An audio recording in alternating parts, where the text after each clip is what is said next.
C'est un petit village qui a voulu voir grand et faire de son atout touristique, le lac Léman, une richesse énergétique. Car Saint-Gingolph se chauffe désormais grâce à l'eau du lac.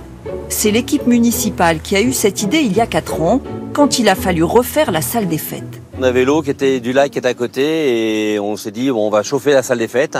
De là est venue une société d'ingénieurs qui nous ont dit non, on va en profiter pour chauffer aussi tous les autres bâtiments du coin. L'énergie était là, il fallait juste s'en servir. Tout près de la rive, le système se dévoile. Alors voici les 2 tuyaux qui servent à pomper l'eau du lac. L'eau, pompée en profondeur à 10 degrés, retourne dans le lac avec 3 degrés de moins. Ce sont ces quelques degrés perdus qui permettent de fournir l'énergie nécessaire au fonctionnement du réseau de chauffage urbain. Gérald Craquelin nous emmène dans la salle des machines. C'est le principe du réfrigérateur. Le réfrigérateur, on prend du chaud pour faire du froid. Et là, c'est l'inverse. On va prendre du froid pour créer du chaud pour toutes les habitations de la commune. Puis Sandrine, vous travaillez, vous, aujourd'hui? Non. Cette copropriété fait partie des premières raccordées au réseau l'automne dernier. David Fesquet est syndic bénévole. Voilà notre nouvelle sous-station, notre nouveau moyen de système de chauffage et de production d'eau chaude. Du coup, il y a un premier radiateur ici. Chez cette propriétaire, rien n'a bougé, mais a priori, il fait meilleur. La chaleur, elle est plus douce, elle est plus régulière et elle est constante en fait. Avant, les familles se chauffaient au fioul ou avec un poêle à granulés. Grâce au nouveau dispositif, la copropriété devrait faire près de 1 400 € d'économie cette année selon les estimations. Une aubaine en pleine crise énergétique.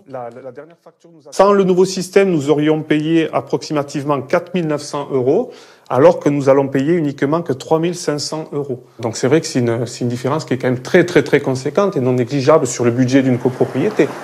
120 habitations sont désormais reliées. À terme, près de la moitié des 900 habitants le seront. Ceux des zones les moins peuplées ne pourront pas en bénéficier. Tous les bâtiments publics, eux, sont déjà raccordés, hormis l'église. La maire vient vérifier que les travaux avancent. Alors c'est de là en fait que va sortir l'air chaud. Ici, les fidèles vont respirer un air 35 fois moins pollué. D'accord. L'air chaud continuera à sortir par cette bouche, mais cette fois il sera de l'air propre, puisqu'il n'aura pas été chauffé avec le fioul et sans particules fines. Le village a surtout réduit de 30% ses émissions de CO2. Pour la maire, la transition énergétique se joue aussi au niveau local. Chaque commune a un peu ses richesses. Il y a d'autres communes qui vont pouvoir plutôt s'appuyer sur la richesse du soleil, d'autres sur justement de l'eau. Même une petite commune de 900 habitants peut, à son échelle, proposer une baisse des émissions de gaz à effet de serre. Coût des travaux, près de 2,4 millions d'euros, dont 65% pris en charge par l'État et la région. D'autres communes françaises sur le lac Léman, comme Évian ou Thonon, s'intéressent désormais à cette ressource, propre, gratuite et illimitée.